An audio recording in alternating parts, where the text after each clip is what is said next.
might be one that you recognize, so if you know it, feel free to sing along with us.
Hey, look, y'all. Y'all got one more minute. Just come on back here, young lady. Come on back here. Y'all got one more minute. Just say that great I am a little bit. Come on. The great I am. Come on, say it. The great I am. Come on, say that one more time. The great I am. That's good. Would you clap your hands for these young people, please?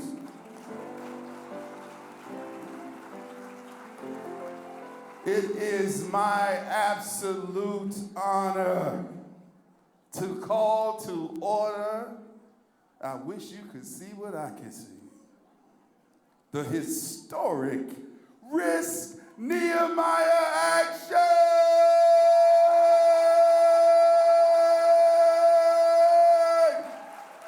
Yeah.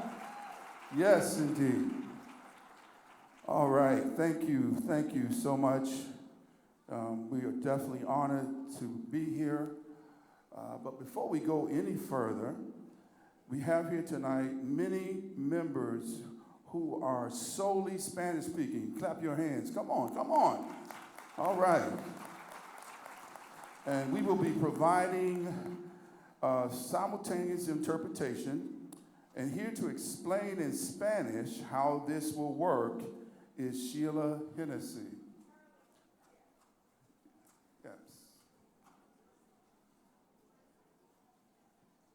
Good evening. I'm about to speak in Spanish. Don't freak out, you can still understand. Buenas tardes a todos. Si usted prefiere hablar español o prefiere escuchar el programa de hoy en español, necesita buscar un equipaje de interpretación que lo tienen allí en una mesa en el frente. Van a poner su cosa en el canal número 1, creo. O sea, en el canal que le dieron, y asegurarse que el volumen está bien. Ahora los intérpretes van a decir algo, y si no lo escuchan, entonces regresan a la mesa enfrente para preguntar más detalles y ellos le pueden ayudar. Si tiene más problemas, busca a una persona con la camiseta amarilla o a mí, que estoy aquí enfrente, y vamos a ayudarle. Gracias. Y gracias por estar aquí. Right. Thank you, Sheila. Wow. Well, once again, welcome, everyone. Woo! Go ahead. That's right. Welcome. This is Richmond's largest gathering of this type in the Richmond area. We were expecting over 1,500 people tonight to this Risk Nehemiah Action.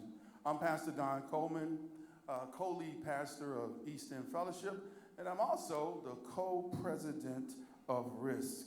And here with me is the amazing, co-chairing with me tonight is our co-president, Reverend Amy Starr Redwine. Clap your hands for Reverend Amy, amen?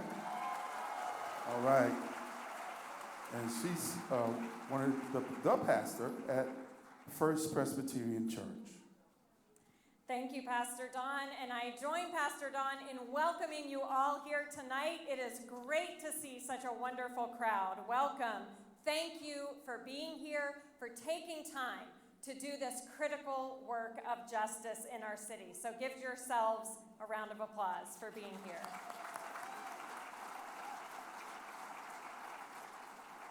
In just a few moments, we will be bringing in our public officials to join us this evening. Before we do that, I'd like to invite the Reverend Derek Starr Redwine, also from First Presbyterian Church, who will prepare us for what we are about to take part in tonight.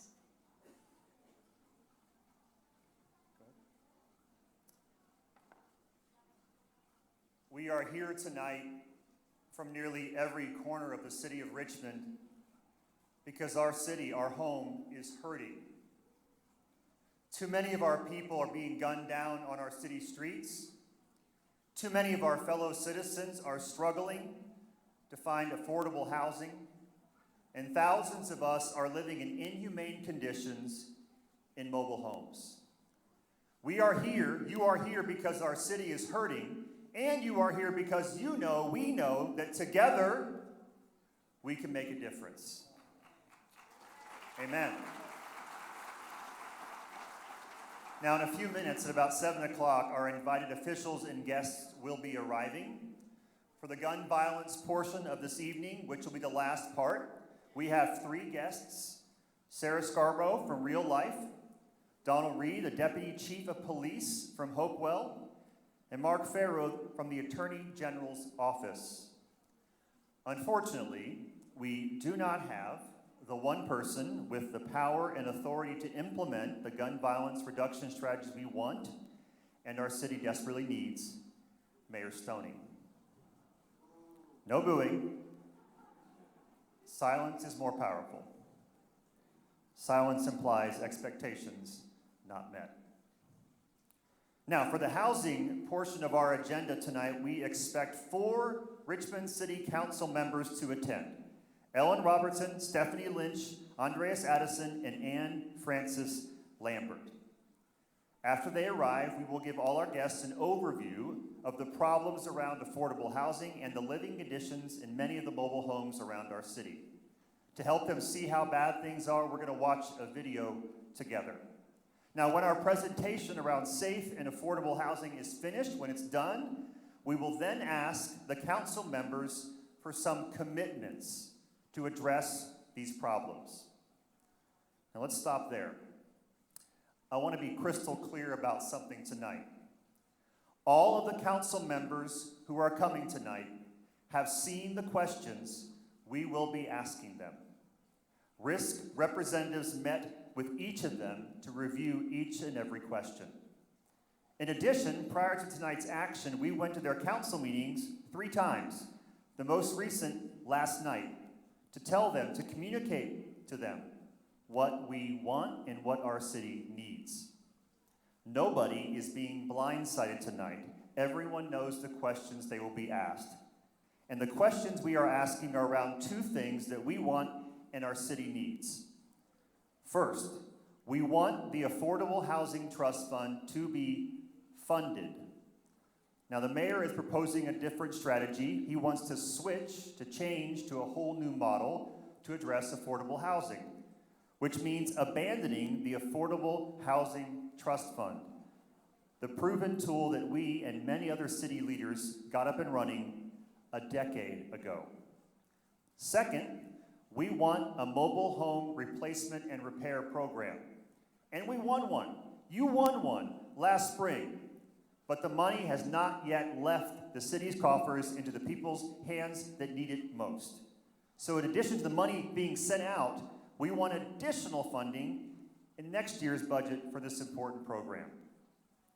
Unfortunately, despite a mobile home repair program being in this year's approved budget, Mayor Stoney is proposing yet another switch, another change. Instead of a mobile home repair and replacement program, he wants the city to offer a loan program to help mobile home residents get traditional mortgages. There's 2 small problems with this. One, people living in dilapidated mobile homes cannot get nor afford loans. And second, a loan program is not what they asked for. And the people living in those homes know best what they need. I'm a pastor, been 22 years of doing this, and to be effective in my job, I have to listen to people, especially to the people that don't like me or I don't agree with. For 2.5 years, Mayor Stoney has refused to meet with and listen to people he serves. And when you stop listening, you don't know what people need.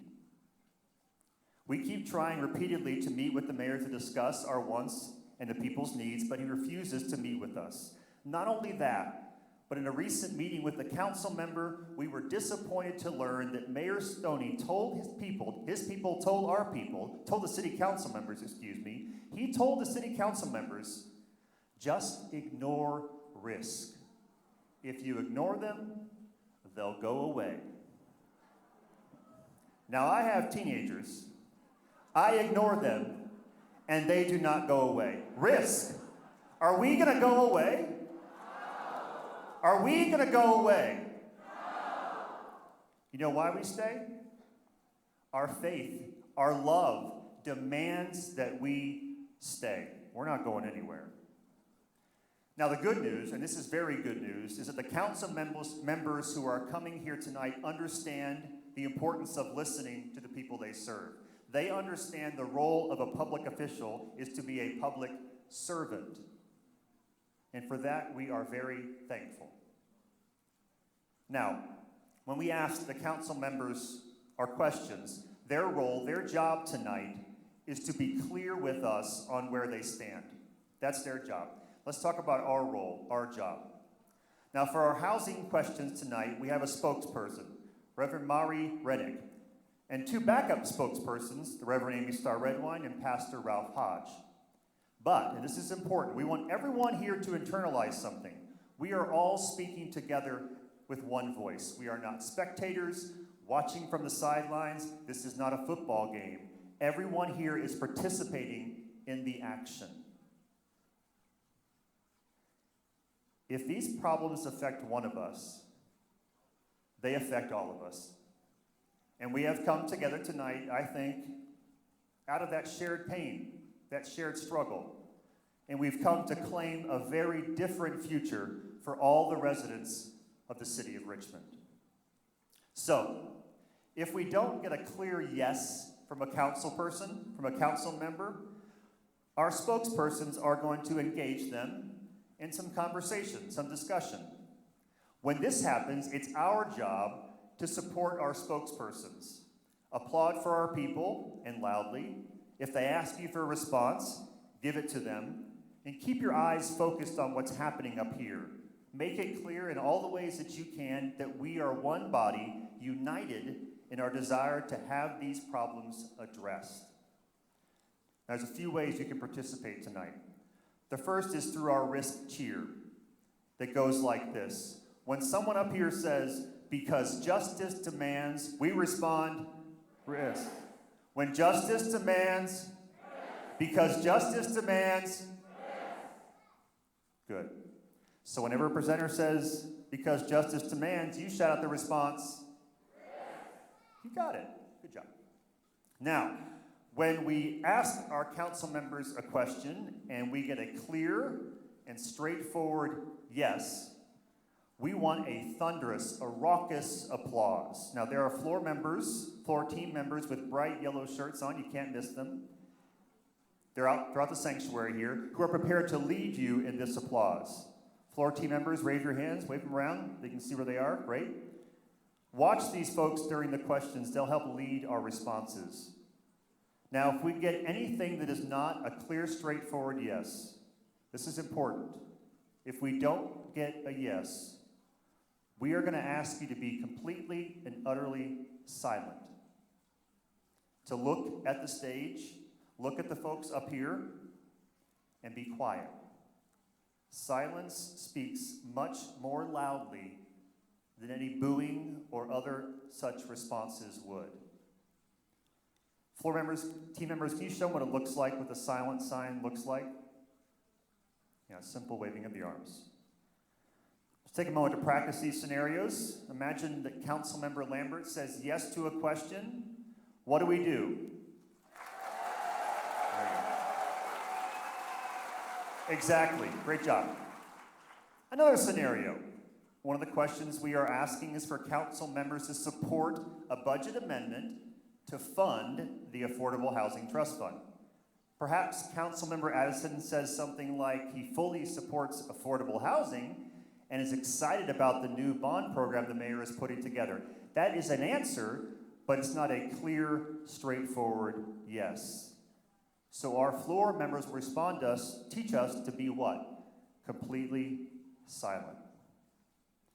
Now, following the silence, our spokespersons will work to try to get them to a yes. And if we get to a yes, what do? You got it.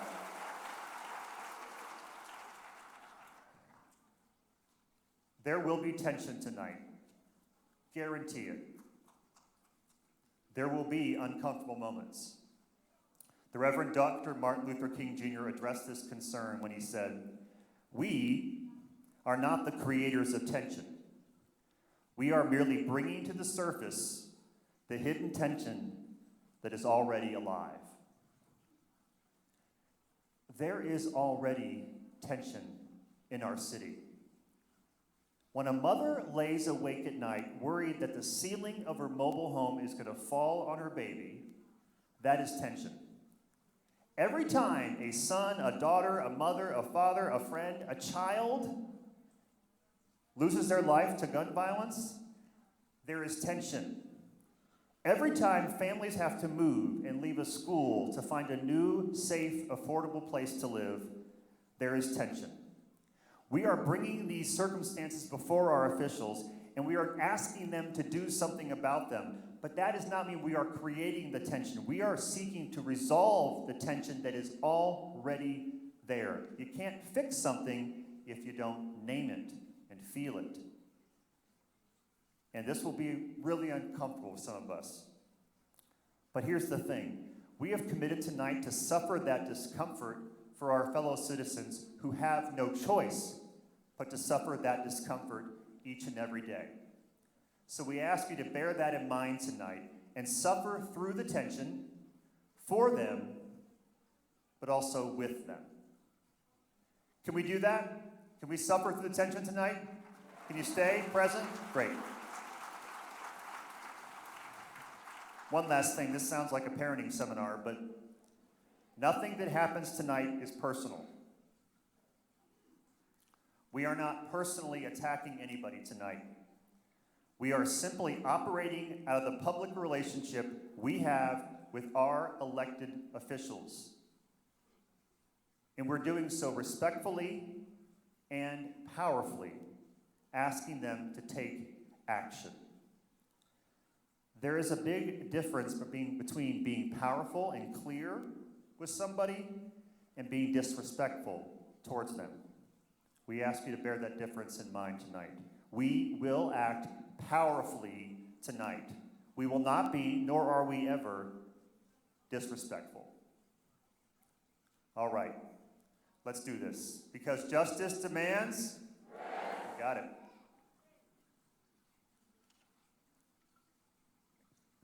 Because justice demands.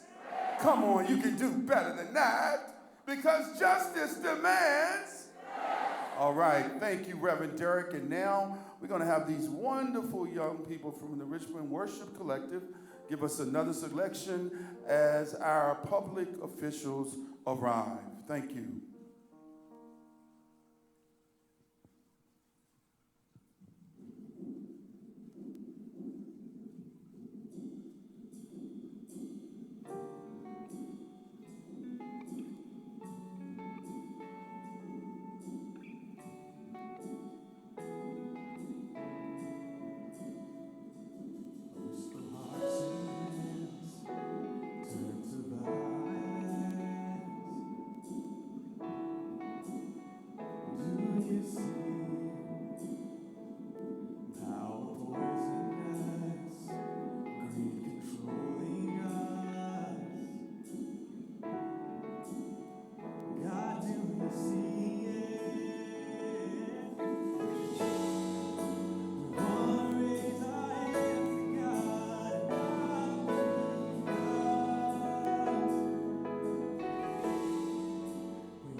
Amen. Again, welcome RISC members and welcome to our officials and special guests. We are so grateful for all of you to be here tonight. I'd like to call forward Father Shay Auerbach, who's going to offer us a bilingual opening prayer. And while he makes his way forward, somebody left their lights on. If you drive a Buick with a license plate SASEE6, you might want to go turn them off. I also want to introduce a very important person tonight, our timekeeper, Maya Bennett, who's right here at our table. So anytime somebody has a mic, Maya's going to be put the time up on our timer, and you can keep track of where you are in time, and she'll even hold up some paddles if you start to go over, so we'll keep an eye on Maya up here, and we thank you all for that. Father Auerbach. Thank you so much.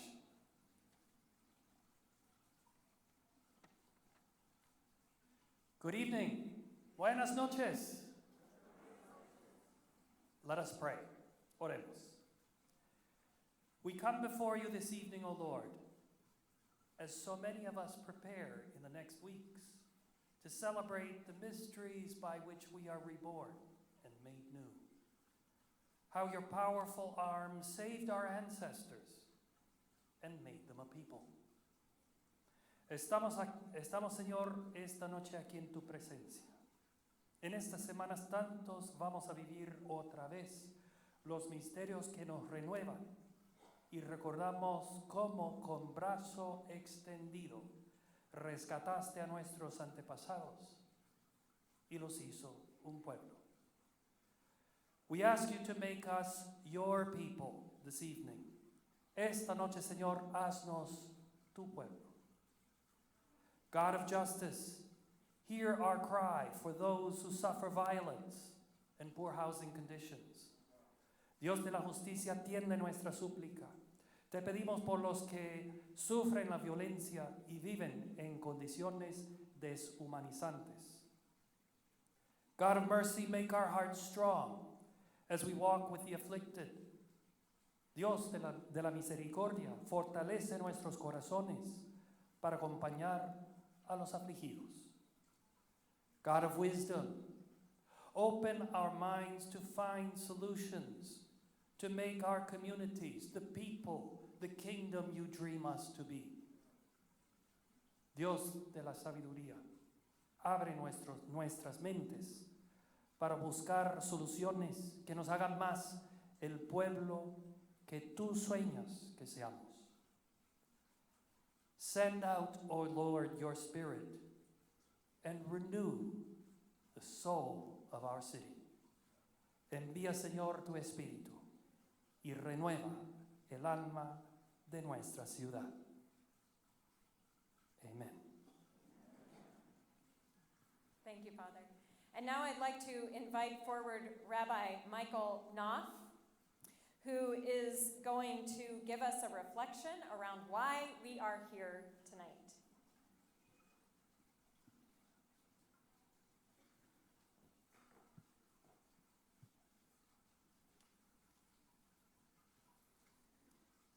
Hine matov umanaim shevet achim gam yachad. Behold how good and how pleasant it is for brothers and sisters to dwell together. Good evening, friends. Welcome to you all. Welcome to our officials and decision makers who are here with us tonight. And welcome especially to my 1,500 fellow justice seekers from all over our city. We are RISC, Richmonders involved to strengthen our communities. We are 22 congregations strong, people of many faiths, working with our whole hearts, souls, and might to eradicate injustice in Richmond. Our vision is rooted in our shared faith, that every single Richmonder is created in God's image, equal in worth and infinite in dignity.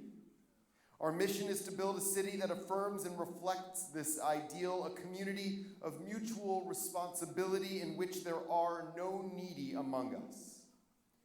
In the coming days, we in the Jewish community, as Father Shea alluded to, will be preparing for Passover, which begins a week from tomorrow evening.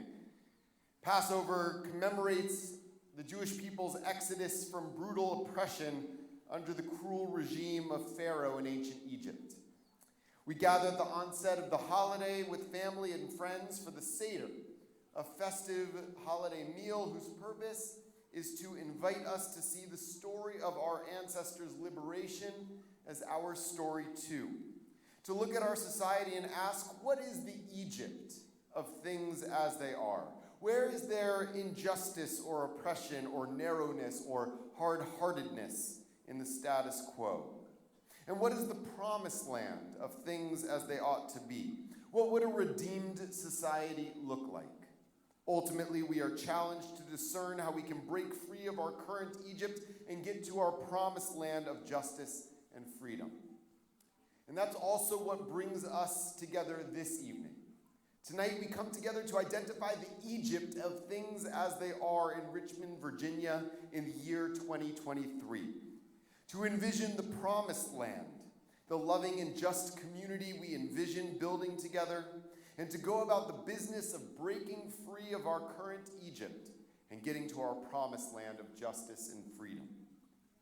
Today, we in Richmond remain oppressed by the brutal legacies and the shamefully enduring realities of systemic and institutional racism, segregation, inequity, and the disproportionate destruction of Black lives and communities of color. Underlying conditions that continue to manifest in our city's dire shortage of adequate, affordable housing.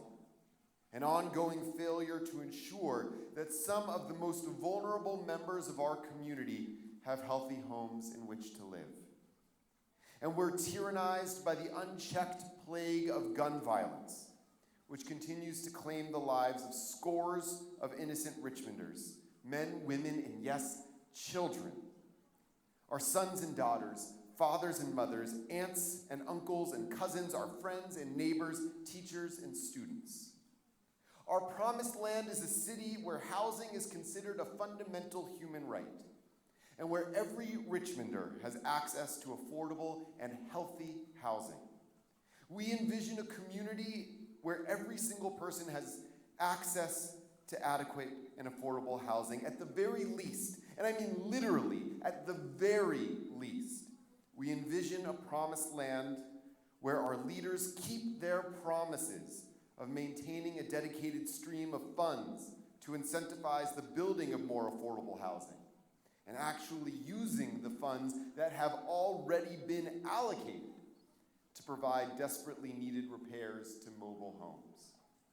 And our promised land is a city where every single life is sacred, where no person lives under the threat of gun violence, where no parent has to worry whether her kids are going to make it home safely from school. At the very least, and again, I mean literally at the very least, we envision a community where our leaders show they care enough about us to adopt a proven program for preventing gun violence, especially considering it wouldn't cost them a single cent to do so. So tonight we gather to march toward and fight for a promised land of righteousness and justice. Tonight we gather to march toward and fight for a promised land where healthy and affordable housing is available for every Richmonder. Tonight we gather to march toward and fight for a promised land of a city with zero gun homicides. Tonight we will hear the call of the oppressed in our city and recommit ourselves to redemption. Tonight we will reject oppression in all its forms and work together toward liberation. And tonight we will make justice roll down like water and righteousness like an unfailing stream. Thank you, and may God bless our work together tonight and on the journey ahead toward the promised land.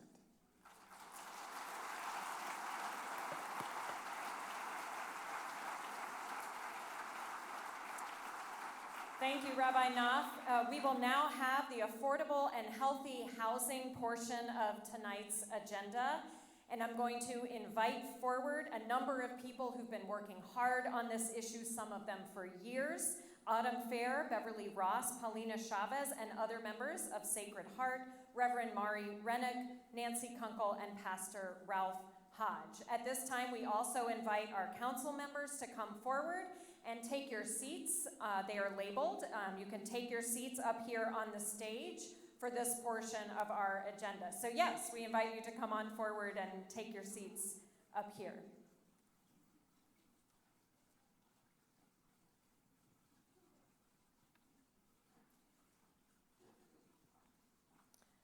Good evening.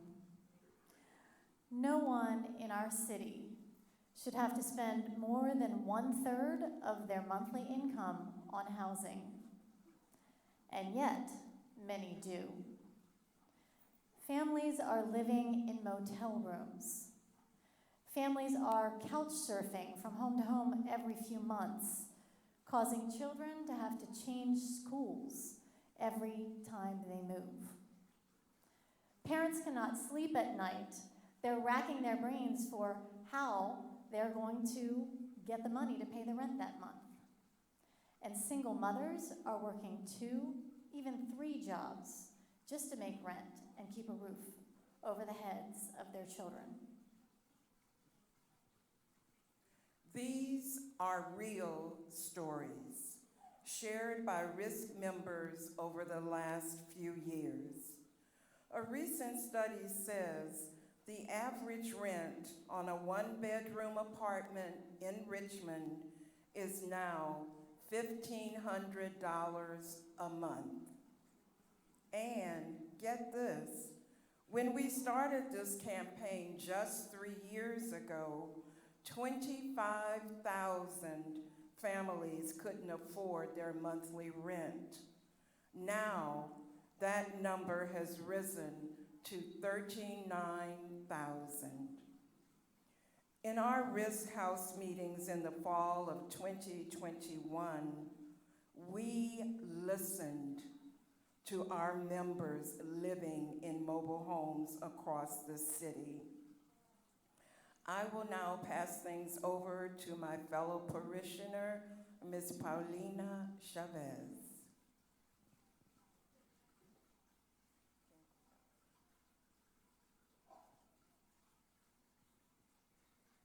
Sí, buenas tardes, mi nombre es Paulina Chávez. La razón que estamos nosotros aquí, nosotros estamos viviendo casi casa móvil y estábamos pidiendo ayuda de las ciudades, ¿verdad? Y aquí estamos, traemos unas vivencias para que lo ven todo, para que creen por qué estamos aquí, porque a veces con la palabra uno no se entiende bien. Good evening, my name is Paulina Chavez, and I, along with my friends here, we all live in mobile homes. We're here tonight because we want to see our city do better. And we've brought a video so we can show you, because sometimes words don't do it justice. So thank you.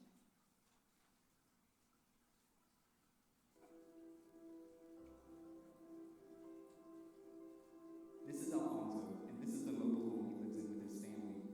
Notice the broken window. A few months ago, Alfonso's home was broken into, and he has not been able to afford the repair. He patches it up the best he can, but the cold air has seeped in all winter long. Meet Knives and Rufino. This is the home they live in with their children. Towards the back of the trailer, water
ahí es donde vamos a regresar esta noche, pero no solamente nosotros, sino que hay miles de personas que están viviendo así, pero no se atreven a hablar. Gracias por su atención. These are the homes we are going back to this evening. And not just us, but thousands of people in our communities. This is why we can't put up with this any longer, and this needs attention. Thank you again for allowing us to share a story.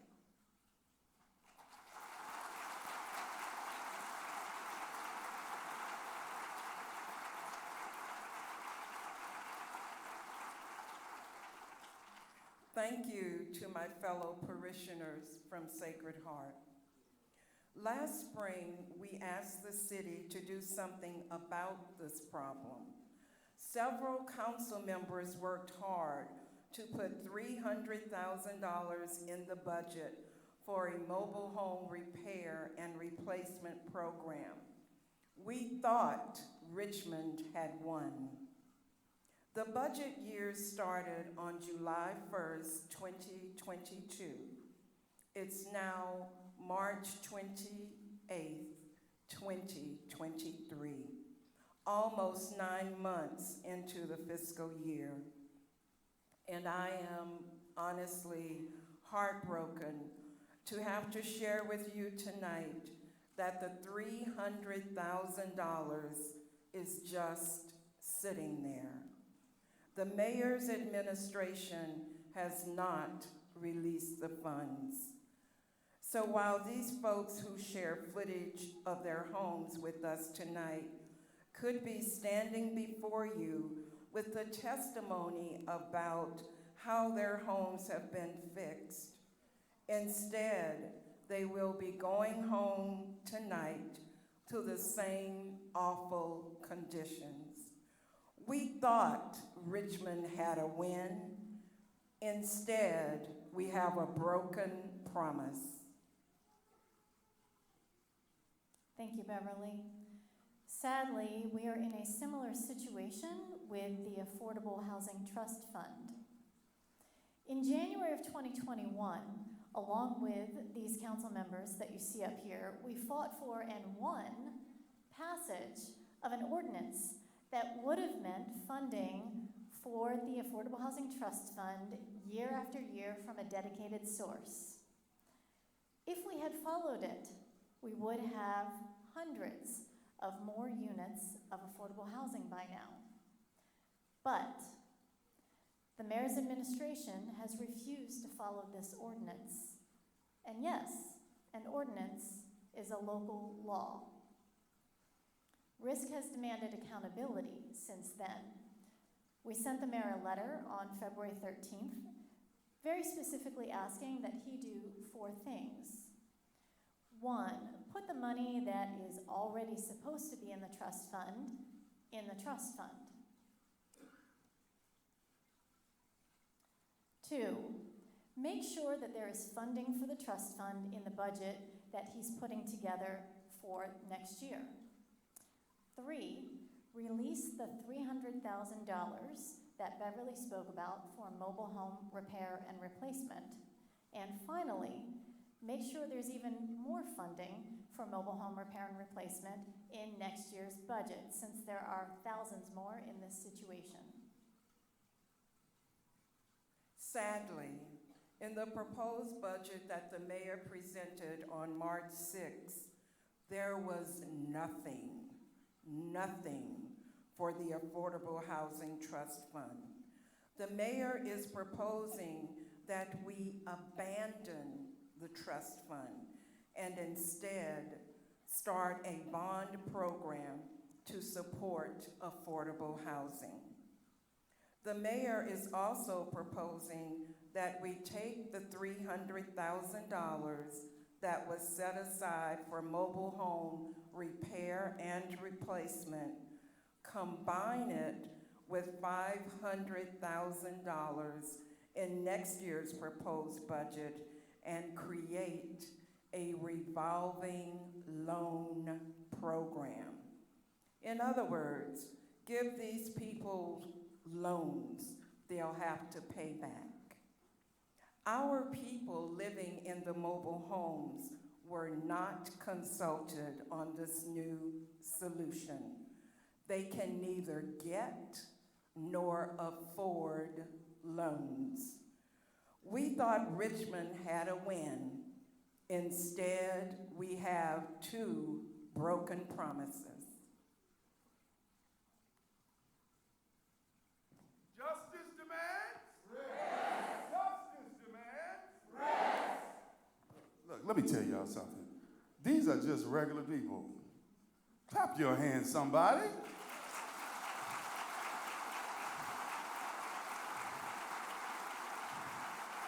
Come on, that's why we're here. Regular people fighting for other regular people because people are suffering. So, one of the things we like to do as risk is repeat things over and over to make sure you get it, okay? But I'm gonna try not to do that. So here we are, look. We thought we had a win. We thought Richmond had a win. But what we have? Broken promises.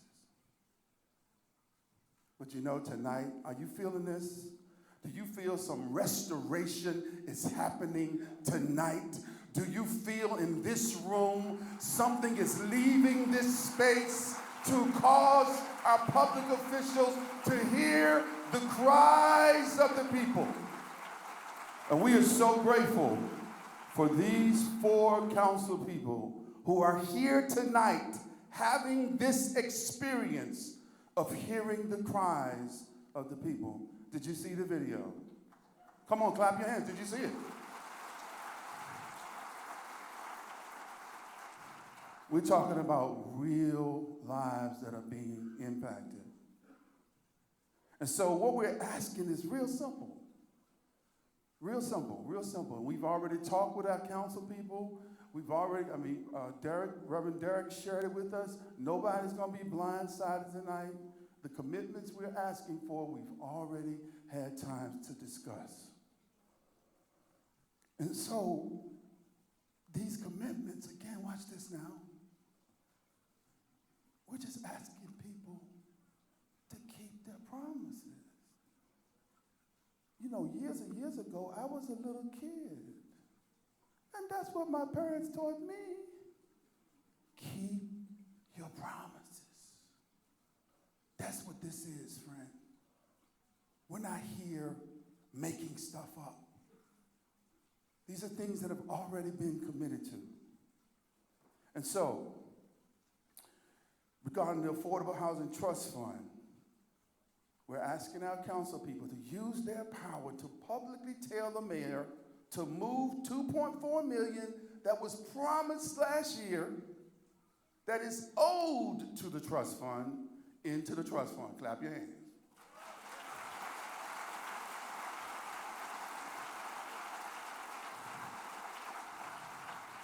Next year's, this coming budget, nothing was put in. We're saying the ordinance says 3.7 million should go. Put the 3.7 million in the trust fund.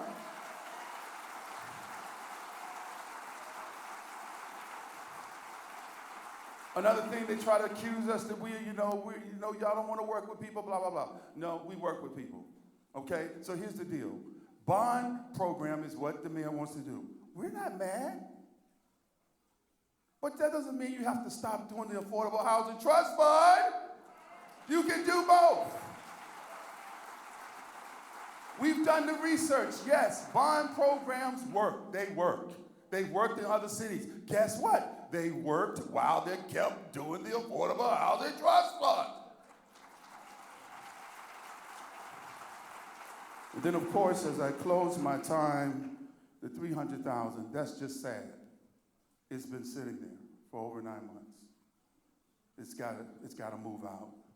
And that $500,000, we want to turn that into, add that to the replacement and repair program. Would you clap your hands to get this stuff done?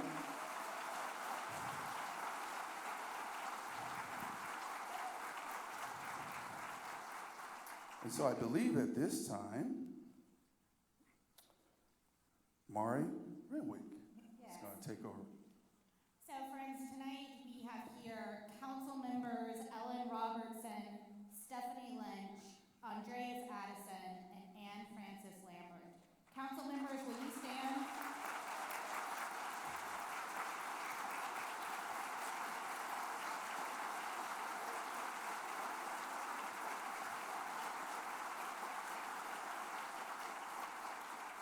As you can see, we are so grateful that you are here with us tonight, and we just have a couple of ground rules before we get started. First, Beverly Ross will be your mic holders for the questions portion of tonight.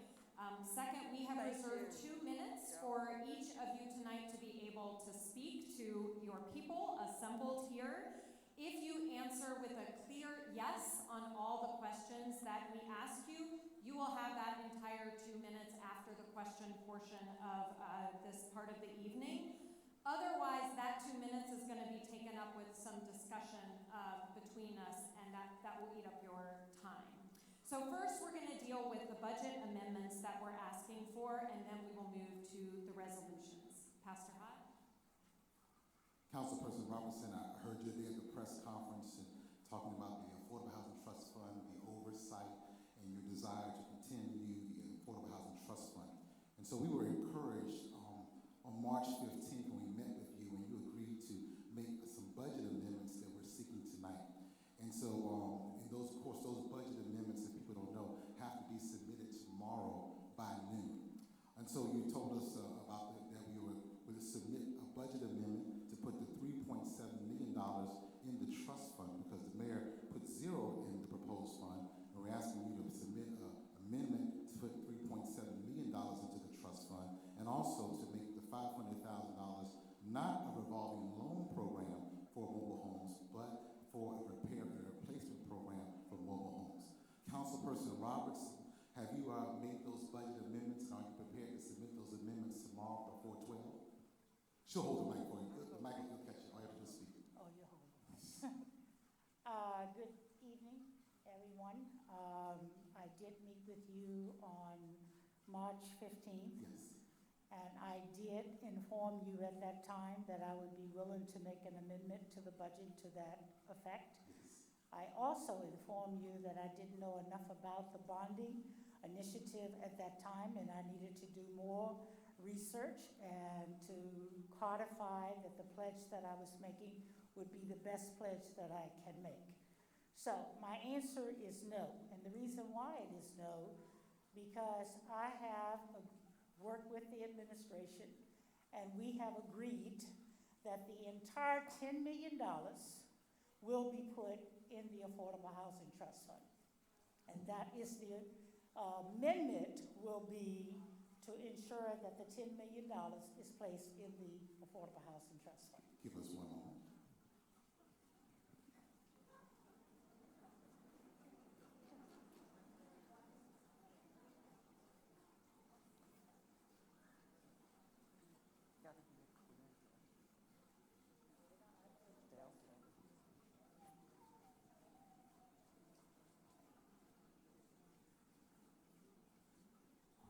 Is it going to be, so you're going to make the, let me just make sure I was clear, you're going to make the amendment that $10 million for the bond program would go into the Affordable Housing Trust Fund to be under the oversight of the Affordable Housing Trust Fund board? Absolutely.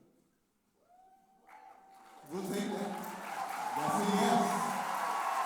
That's a yes. Awesome. Awesome.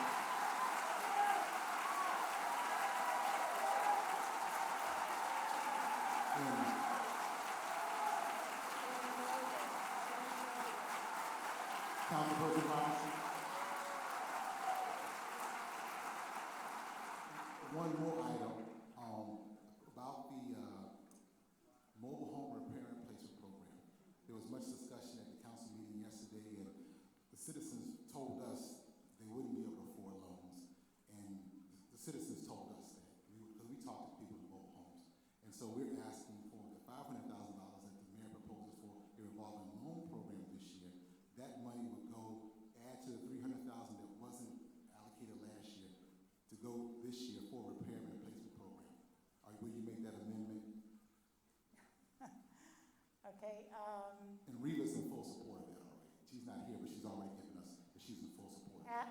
council meeting on yesterday, the majority, full consent of the council is to move the existing 300,000 immediately to Project Homes, Yes. which is the nonprofit that we are working with to make the repairs on the mobile home. That's my answer to the first part of your question. The second part of your question, and you guys, I've told you before, if you do me yes and no, you're gonna not get the best out of me, okay? So I'm trying to give you the best out of me, if you want the best. The 500 that is in the budget, 500,000 that is in the budget for, and listen to what you're saying, repair and replacement. What is important to understand, the video that you saw, $8,000 is about what $300,000 average. We suggested going up to 12 for each home. Understood. We're going to Understood. have So we discussion would- afterwards. Okay, Just I give us understand. the short version. The answer is, it is best that the 500 be awarded as grants as well as opportunity for replacement of 4 units. And that's the position that the council is at. As long as it's not a loan. She said it. And grants are not loans, so just make sure, because you're saying grants and not loans, correct? So if it is a replacement, we will work with the we do affordable housing. Yes, yes, yes. And we do affordable housing where families only have to pay 30% of their income. So if it's a replacement, it will be with that understanding that they would not be paying more than 30% for a brand new mobile home at 30% of their area minimum income. And that has to be a loan, but it will only be with that understanding that it's affordable to the family.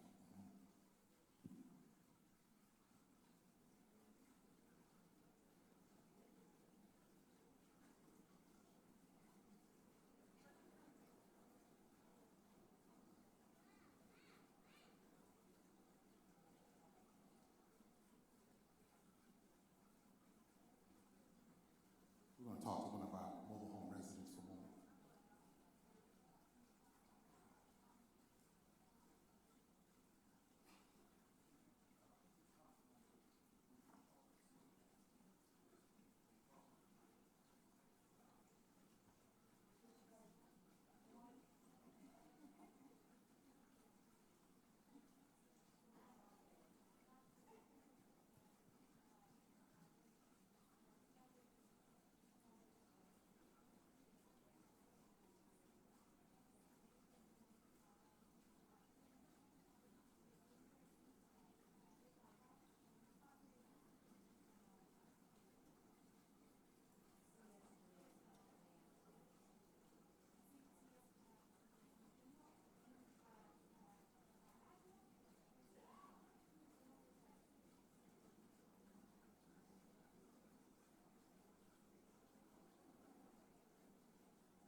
I don't like to promise you something that Well, I'm not doing. But what I will say to you, Yes.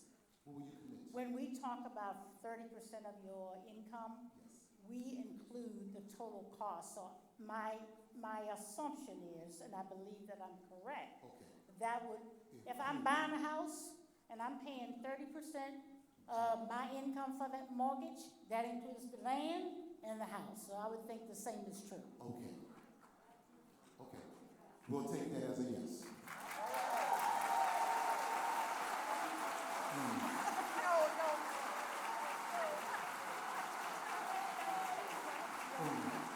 I'm sorry it took long, but we wanted to make sure our residents that are affected the most by it understood what the commitments were tonight. Okay? Give God some praise tonight. I feel restoration is in the building tonight.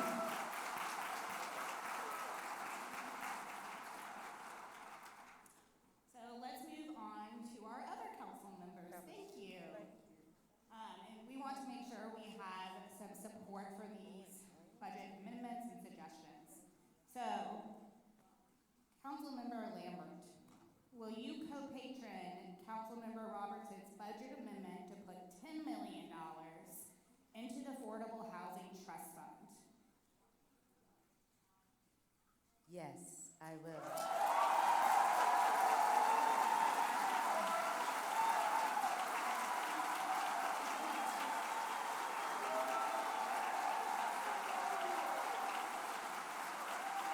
And one more question. And when you support as well, making sure that it's for the. So we're trying to figure out what the second question is, given what you've told us tonight, and we're certainly excited about your response, so thank you. So I think what we're asking the rest of our council members is if you will support this $500,000, not for the revolving loan program that it's been described as, but what you described as no more than 30% of income for the loan. Would you, including the rental of the land itself? Whatever Ellen said, yes.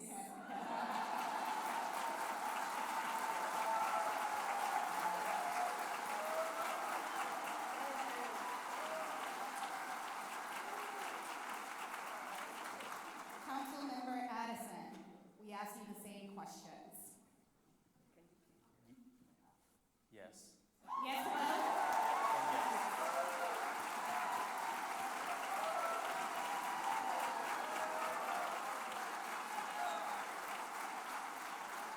And now Councilmember Lynch, we ask you the same questions, same two questions. It's an offer too good to be true, of course.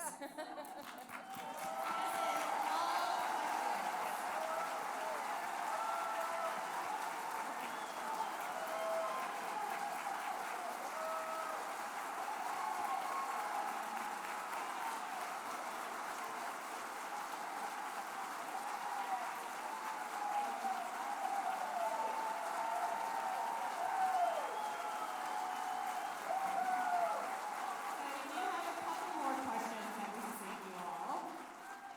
So if you all could please stand again. Thank you. Thank you so much again. Councilmember Robertson, will you introduce a resolution within the next 90 days calling upon the mayor to put the $2.4 million from the fiscal year 2022 in the special reserve so that the city council can then transfer the $2.4 million into the Affordable Housing Trust Fund? Can you introduce this resolution? No, I will not, because we have $10 million that will generate 1,000 plus homes for families that are affordable for income levels from 30% of the area median income up to 50, 60 is what we are proposing for rental at the highest. So I will not put in a resolution for less money than the 10 million that I've already made an obligation, a commitment to. Let me explain. Initially, we were going to ask the questions. We didn't know about the 10 million, and so we were going through our scripts. And so the total would have been 6 million, but now that the councilperson is pledging 10 million, I think we're Times 5 years.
would you introduce a measure? Councilperson Lynch, would you introduce a measure to a resolution to ask the mayor to release the $2.4 million that was owed to the trust fund from the previous year? Yes or no? No, for all the reasons that my colleague stated. Councilperson Addison, would you introduce a resolution to release the $2.4 million that was owed to the trust fund from last year? No, for the same reason, just because it's complicated, but it's not in the budget for that specifically. Councilperson Lambert, would you introduce a resolution to release $2.4 million that was budgeted for the fund last year? No, because we budgeted $10 million for the, yes, ARPA funds. So. Thank you all. Thank you for your answers, and we just want to make clear that because this money was budgeted to go into the trust fund last year, it could have and should have been there right now for us to be used for this problem that the mayor called a whole press conference for today to tell us how urgent this crisis is. So we are simply asking for what was owed to the trust fund. As excited as we are about $10 million going into the trust fund for the next 5 years. Thank you, Amy. This is moving on to some of our mobile home friends, but we'd like to share that Councilmember Trammell, as I think you already probably know, has already filed a resolution calling upon the mayor to allocate the $300,000 to local qualified nonprofit to get the mobile home repair and replacement program started within 30 days. And there was great momentum on this last night at your council meeting, so we would like to thank all of the members of the council for coming to this consensus and directing staff to release the money now for these mobile home and repair replacement programs. Now, Councilmember Trammell, who is a champion of this, still wants to get this resolution passed and wants to get it in writing, which is an important thing to do. So we are asking if you all will co-patron Trammell's resolution for the $300,000 mobile home repair and replacement that she is putting forward to release the funds. Councilmember Robertson, would you co-patron this with Trammell? Yes. That's a yes.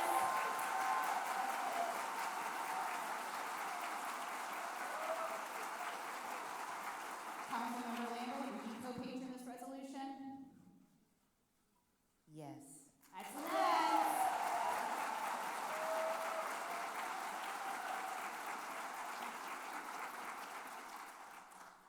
Councilmember Addison? It's my hope we won't need to do the paper because it should be transferred before we could get it drafted, but if needed, yes. And Councilmember Lynch? Last night was a powerful lesson in legislative intent, so yes. That's a yes.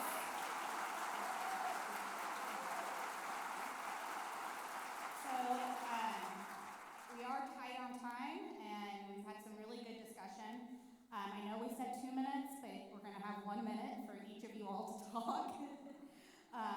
And yeah.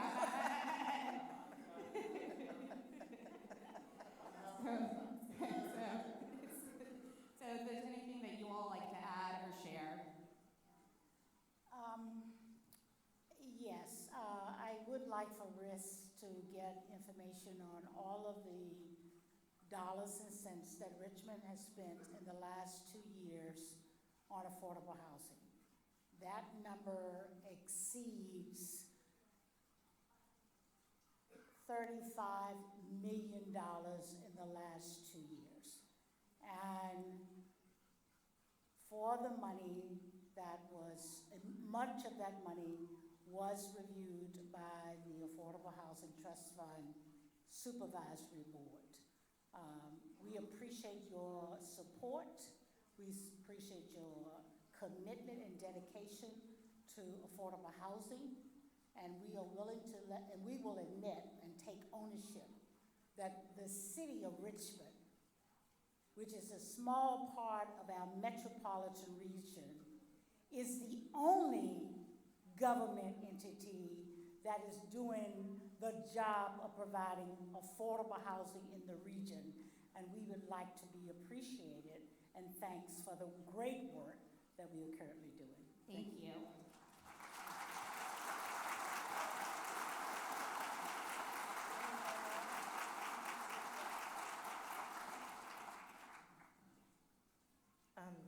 Well, I just wanted to say that as we talk about affordable housing, let's not forget about home ownership. One of the things that I learned yesterday, thanks to our Senator Warner, we were at a press conference, and we have $14 million towards affordable housing and home ownership coming to the Richmond area. So I'm excited to say that. I don't know if you all are aware, but that is more money for our region, more money for our city, and thanks to our federal partners that are providing that. So I have been and always will be a supporter of affordable housing and home ownership. And let's not forget about the wraparound services that are needed and necessary to make this all work. So thank you. I appreciate you all's time, and I'm happy to serve.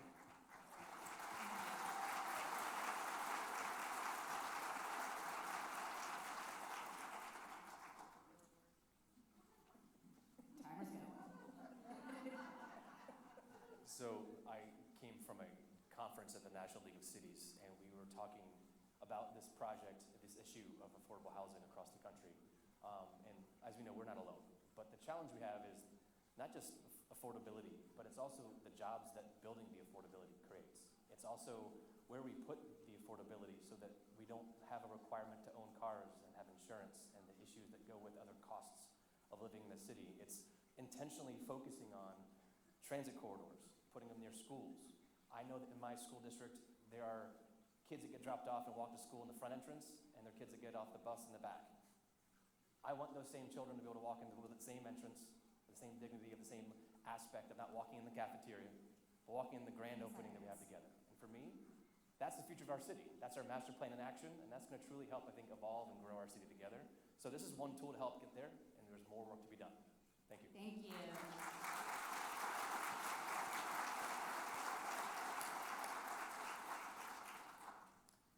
Friends, the last time that I was before you, I was coming to you with stories of pain, with stories of anger, fresh from case managing and helping our many families who are experiencing homelessness every single night. Tonight I stand before you having turned that anger into action, just as many of you have done. It is in your hearts to organize, it is in your hearts to love, it is in your hearts to be compassionate and make change for the people that you care about. I come to you tonight full of hope and respect for my colleagues, especially Councilmember Robertson, who has put in the work. I mean, this woman has put in the work, okay? I come to you tonight, we come to you tonight full of promises made and promises kept. Please keep engaged with us, keep talking to us, keep that compassion and keep that fire in the belly. It is what makes this world a better place. God bless you and thank you. Thank you. Let's stand again and clap for our council people and all the yeses that we got tonight.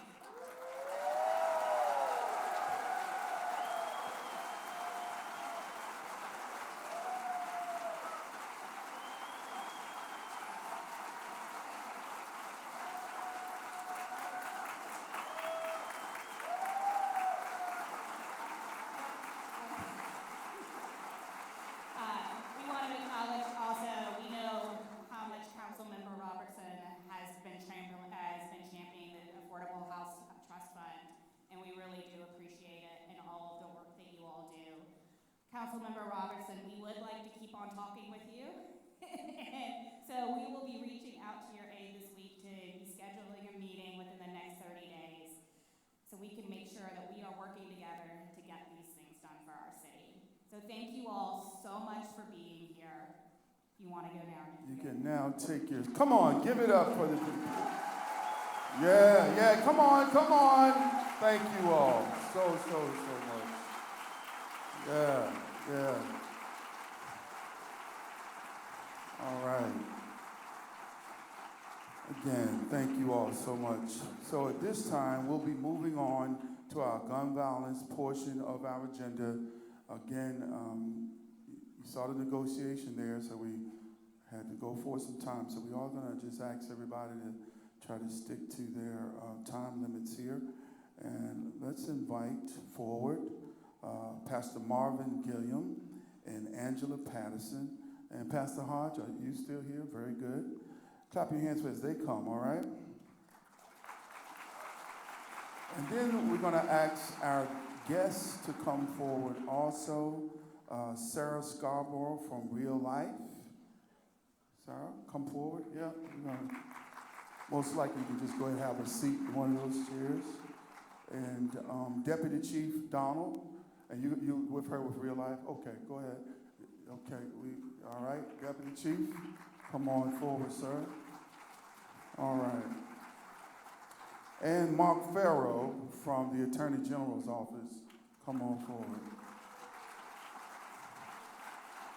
All right, got enough seats? We got enough seats, all right, good. Good evening. Close your eyes for a moment. Imagine a mother and father's screams as they see their son's cold body being pulled out of a trash can. Imagine a dazed and confused 4-year-old girl whose developing mind can't make sense of why mommy, daddy, and Nana just won't wake up as they lie dead on the floor. Imagine a community hunkered down in their homes because day or night there is the looming threat of death by gun violence. Now envision a group of residents coming together, linked by a common faith in a safer city. They share these stories of worlds destroyed because of gun violence. They diligently research and find a proven solution that does not over-police, but finds the small percentage of people in any given community that are likely to be involved in gun violence and proactively intervenes to provide them with the resources that they need. Now imagine the mayor in this community refusing to give meaningful consideration to a community-offered proven solution to cut gun violence in half, yet the community still pushes and gets state and federal resources to implement this program at no cost to the city government. But the mayor still refuses to cooperate. This has been Risk's journey since 2019, when we gathered community members who were hurt by gun violence, researched and found a program called Group Violence Intervention that finds the small percentage of likely offenders in any given communities and gives them what they need to turn from a life of violence. But after being reelected in November of 2020, Mayor Stoney refused to listen to our cries and take steps that could have saved lives, even though it would be at no cost to taxpayers in our city. Yet our ally Real Life receives state and federal funding to do GVI here in Richmond. In Richmond, there is more than one person being shot every other day. And so we hope the mayor will find the humility and the courage to truly throw the whole kitchen sink at community violence and make group violence intervention part of his current gun violence prevention framework and have a meaningful path to increasing proactive interventions for the community that could help save many more lives right now. However, we come tonight with good news, because our efforts have not been in vain. Because we raised the alarm about gun violence and found GVI as a proven solution, other cities and localities around the state began to look at this program. And most recently, Hopewell reached out to Real Life to have them spearhead GVI there. Because of our collective voices and our persistence, Hopewell is doing group violence intervention.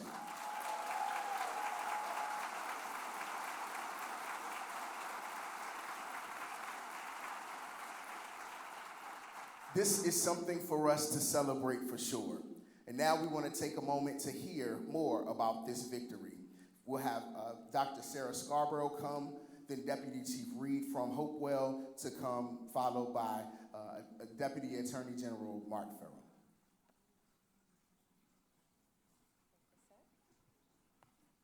Well, good evening. It is wonderful to be here with you tonight and feel this wonderful energy that you all have radiating.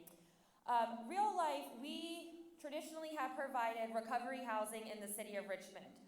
We are also one of the few recovery housing organizations that accept violent offenders, as my research and other research in the field shows that violent offenders are more amenable to rehabilitation. Thus, by default, we felt as if we were working to curb violence. But after talking to some business owners in the city and interested parties in the East End in 2020, we decided to open our community center on 25th Street in the city of Richmond, really thinking that this could help curb the desires or the dire issues of violence and drugs in that part in the community. We thought, we're here, we have wraparound services, we have everything that someone needs to overcome their previous issues and way of life. Well, I'm not ashamed to say that that was naive, and as you know, violence since 2020 has continued to rise. This is when real life really began searching what lowers violence. We know it's simply not arresting people, and we also know it's not opening a community center in a violent area of the community. This is when we came across RISC and learned about the efforts of GVI, or Group Violence Intervention. After finding out, we really dug in deep, trying to understand why RISC thought GVI was the solution. And through our research also showed that GVI is the best. It is the #1 program that evidence shows to lower gun violence in a community. That community can be big, small, urban, rural, it doesn't matter. It works if it is brought out in its fidelity, and also becomes a part of the locality's infrastructure.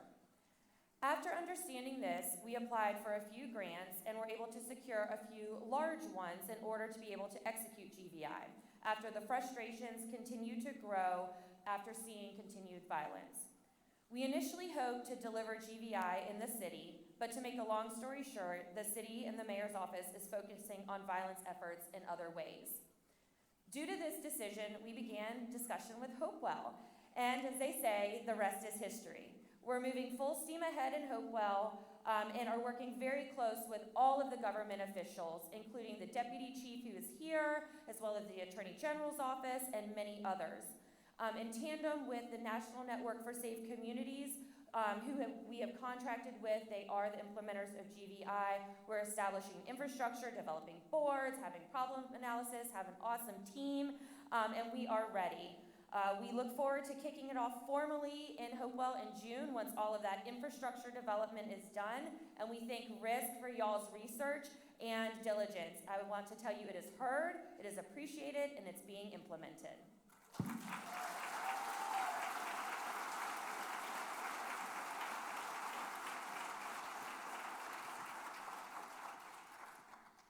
Good evening. How are you guys doing?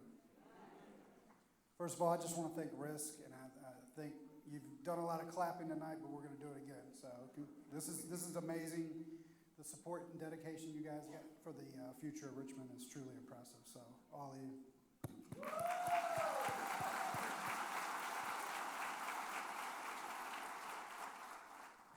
My name is Donnie Reed, and I'm the Deputy Chief of Police with the Hopewell Police Department.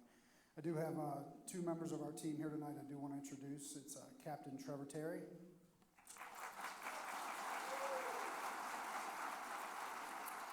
And Lieutenant Jaquita Allen.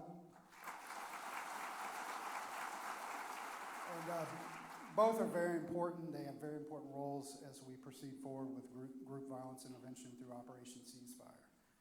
We are excited to share about our partnership with Real Life and the National Network of Safe Communities as we continue to implement group violence intervention through Operation Ceasefire.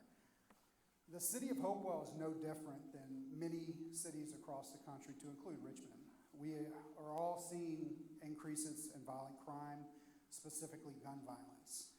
And we understand, specifically in Hopewell, but all over, that this is a public health crisis. It truly is, and I'll say that again. The violence that we are seeing is a public health crisis, and we need to treat it as such.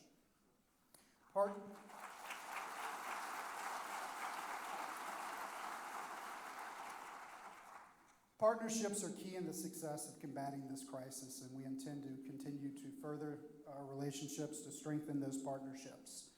Since early January, we began this process, and we've continued to work through the logistics of GVI, and we do have a goal of June 1st to be the implementation date for this, and we're excited about that.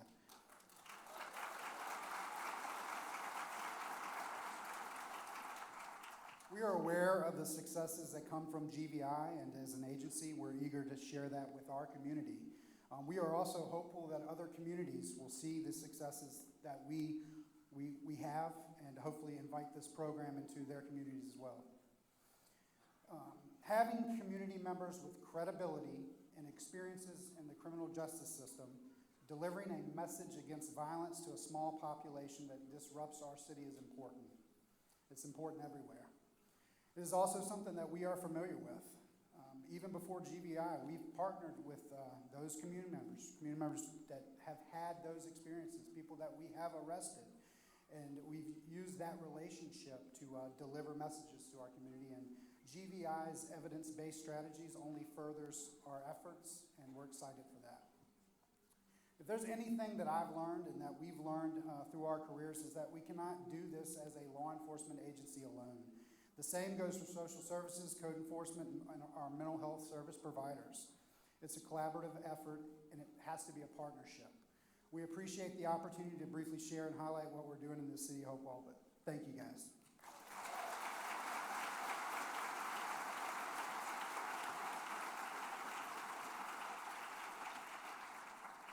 Thanks, Chief. My name is Mark Farrow. I'm the Director of Crime Reduction Initiatives for Attorney General Jason Yaris, and on behalf of him and myself, thank you. It's an honor to be here. We really appreciate it. The last time I was here was in 2005. It's been a long time. We were implementing pieces of GVI back then under a program called GRIP. And if you remember at the time, we had just come off 104 homicides, 94 that next year. And with the implementation of programs like this, we actually had David Kennedy come down and implement pieces of the program. We dropped down to 32 homicides. That was a tremendous increase. You know, when the Attorney General came on board, he asked me, you know, well, what do you think will work? And I had heard Pastor Don Coleman talking about, you know, GVI. And so we went before the Senate, we went before the House, and we said, hey, we need money for GVI. And we received money, and we were able to distribute some of that money through DCJS to the police departments across Virginia. And our hope was to start the first program of GVI here in Richmond. Looks like we're going to be starting it in Hopewell, but we're still hopeful that we will be able to start in Richmond very soon. And looking at this group of people, I mean, what an incredible message of hope, not only to me, but to you, Dr. Robinson. I see you out in the community doing the walks. I've heard you speak about the violence. It's something that we hold dear and that we know that we want to reduce, and we're going to do it, especially after seeing this. You know, I was thinking when I was sitting there about the violence and what an offense it is to God and to the people of this city, to our humanity and to, you know, our brothers and sisters and all of those that we lost. 1 minute already? Oh gosh. I can't tell you the good that GVI can do. You're going to hear a lot about Operation Ceasefire. Think of that as an umbrella because we are supporting law enforcement with equipment, with prosecution, with things that are more law enforcement and suppression related. GVI is about the community. It's about the community saying enough is enough and bringing all of our resources together, you know, in a way that it will actually change the hearts and minds of those small percentage of people committing the crimes. It gives them an honorable way out. We just did it in Norfolk. We called in 16 people came in, and they went back to the community and said, hey, look, they're looking at us for these crimes. You guys need to chill, relax, put down the gun, and, you know, let's make this work. It does work. We've hired 3 GVI coordinators with the office. We're committed to your city, to our city. You know, It is our city, and we're gonna make this work. So, thank you, and I just want to try this. I just want to try. Yes, we are committed to GVI.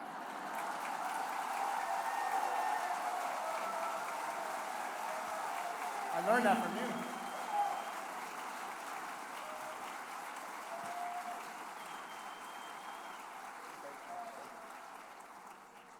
Thank you to our speakers for sharing with us tonight. Now, we must not give up. We must not give up. Not only because we have such broad support for our efforts, but because if we do, more and more stories about loved ones lost will be in vain. Now we'll hear from Angela Jefferson of Reliance Church RVA, who will now share how her life has been impacted by gun violence.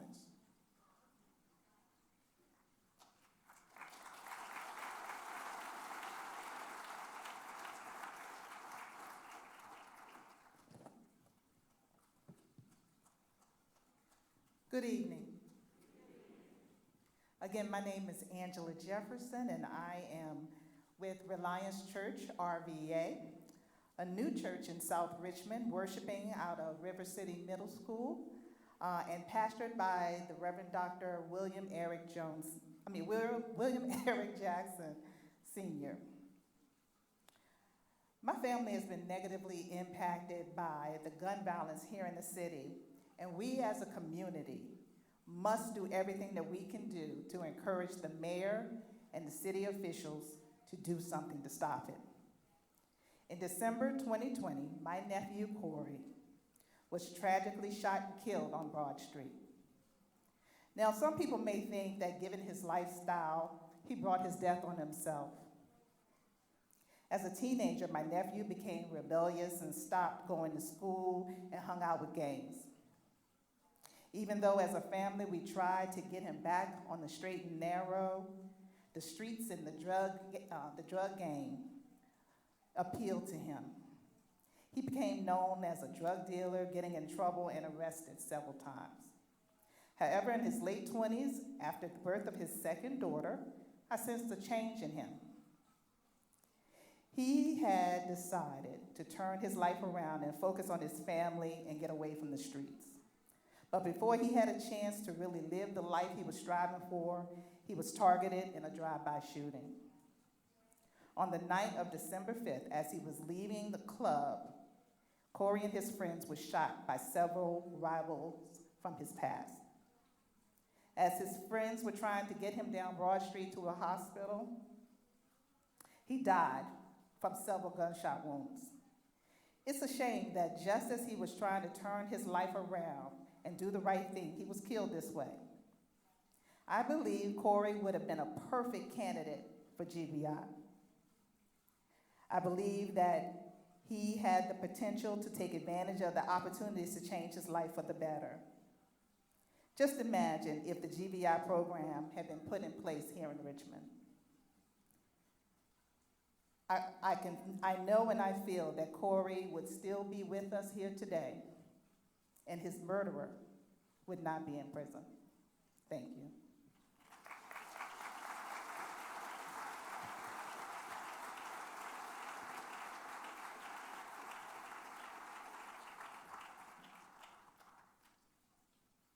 The attorney's office is here. The money is available. People that can do GBI in our city are ready. They're here. But after the violence rose from 244 shootings in 2021 to 256 shootings in 2022, the mayor's not here. We can't clap for the mayor. He's not here. We can't celebrate mayor implementing one of the best proven methods for gun violence reduction in the country. We can't applaud him moving in that direction because he's not here. He won't meet with the community to talk about gun violence. While we were at City Council last night, someone was shot. After we left council, 2 people were shot in the city. Before we came here today, a person arrived at MCV shot. In the span of 24 hours, less than 24 hours, 4 people inside the city limits have been shot. I'm tired of people living in dilapidated homes. That's not acceptable. I'm tired of the epidemic of gun violence in our city. It's not acceptable. The mayor should be here. He had a press conference today. He was there. When the cameras are around, he's there. When the citizens show up, he's not here. He's not here. You have to ask yourself the question, how much does he care? I'm tired of doing films. I had to address 3 of my young people Sunday morning because they were wearing pins of a young man who was recently killed in our city. Their classmate. Do you want something done in the city? Are you tired of every night John Burkett at a crime scene? Are you tired? So we're excited that Hopewell saw what we were talking about, jumped on board, were reasonable, said that makes sense, that's logical, the money's available, the people that can do the programs are available. It made sense to Hopewell. It's also making sense to communities around, other communities around Richmond. But why doesn't it make sense to Richmond? We continue to cry out for those who don't have any power. We continue to cry out for the families that are losing loved ones. I don't want to have to do another scholarship program for a young lady who lost their mother and father. Because our church has to do one now. I don't want to have to do and go to 2 murder-suicides in 6 months. I don't want to do it anymore. Do you want to do it anymore? No. Where's the mayor? Well, the mayor's only going to be in office for 20 more months. God for that. We're excited that real life is here. Give God some praise for real life. We're excited for our other supporters and other allies that want to do real solutions and not just solutions for the cameras. And not just solutions to say, I'm doing something. We want to see real solutions that bring real results. So beginning today, we'll be launching a campaign to get all future mayoral candidates on board with group violence intervention.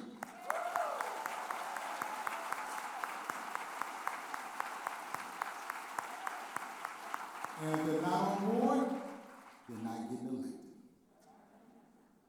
At this Nehemiah Action 2 years ago, what we're hoping for, 2 years from now, we'll have a real mayor that'll do real solutions for our city. During the summer, they had a program that said, real Richmond. You don't have real Richmond until you have a real gun violence intervention program. God bless you.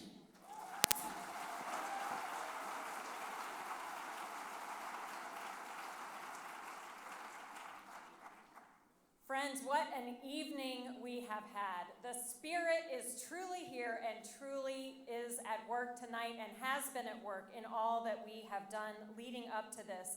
You may know that today the mayor had a press conference declaring affordable housing a crisis.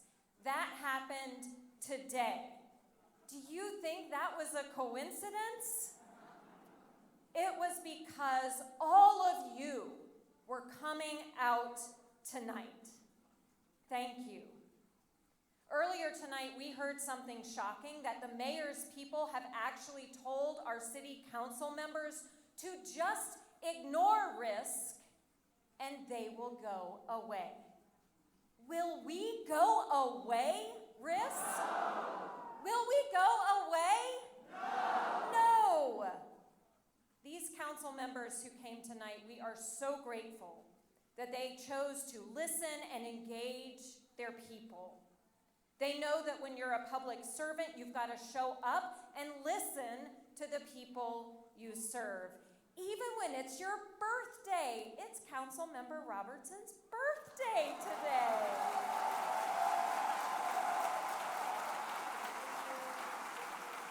We so deeply appreciate you being here on your special day and hope you get some time to celebrate. We're going to be out of here in a minute.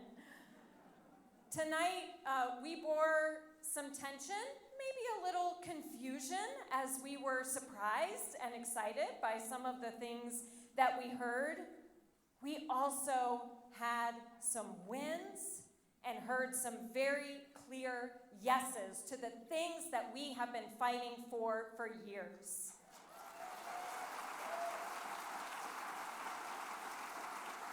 Now, I do want to say that we had 4 council members here tonight and one that wished she could be here and agreed to do some of the things that we're asking for. And that means we had 4 that failed to show up tonight in spite of repeated invitations. And that's a failure to make a commitment to the things that we are asking for. And that's disappointing. But let me tell you something. The work does not stop tonight. In so many ways, it is just beginning. Now that we have some new information, some new commitments, we are going to get back to work and keep working for the sake of our city. Because these problems that we've been talking about tonight are too awful for us to do anything else. People suffering in this city are depending on us and are working with us to make a difference. So can we see this through risk? Now, for our gun violence issue tonight, we've seen the continued refusal of our elected mayor to listen and engage. We've made it clear that our intention is to get every mayoral candidate on board with this proven solution, GVI, to cut homicides in half. We're so excited for our allies in this program who are actively working to show that this solution can work right in other places in Virginia. And most importantly tonight, we had all of you here, 1,500 people. That is outstanding, the largest grassroots gathering of constituents that this city sees. And when people come together like this, we have power. That's what we saw tonight. So for all of us who go to bed at night despairing that there is nothing we can do about the latest school shooting or shooting right here in our city, or about the people who are going to bed without heat or air conditioning, know that every single one of us has power. And know this, justice, it is a long game. Tonight we took some steps forward, but we have not won. But because of our organized power, our officials are paying attention. They are realizing that so much of what the mayor is claiming about us is wrong and that we are not going away. Alice Walker once said, the most common way people give up their power is by thinking they don't have any. Tonight we showed that together we do have power. I am so proud to stand alongside you to do justice together. Let's embrace that spirit of justice as we leave tonight. For tomorrow and all the days to come, let's keep working to do justice here in Richmond, because one more time, justice demands rest. Amen. I'd like to invite Sherman Logan forward for our closing prayer and remind all of our RISC clergy board members and anybody who's on the agenda tonight that we'll meet in Common C out the doors and to the right for our evaluation.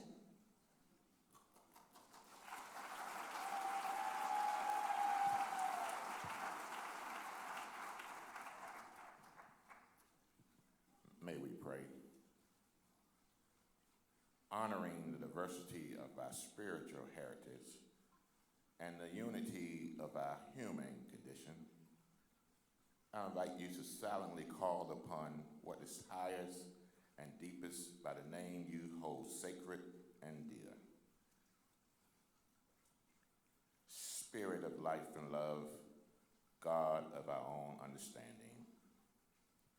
Be present to us now at this year's Nehemiah Action Assembly comes to an end.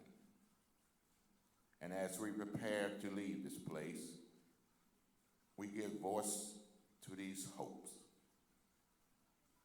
May we know ourselves bound in community even while we are apart.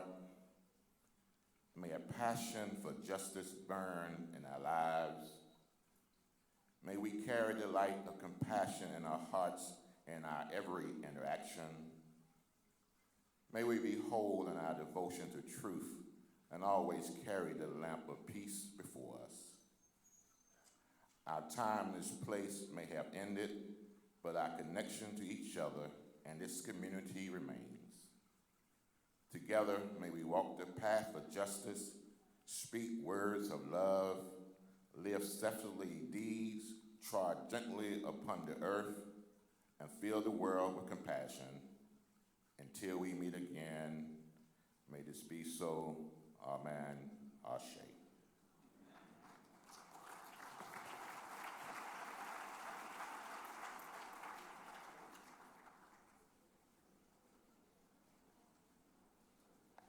Happy birthday to you.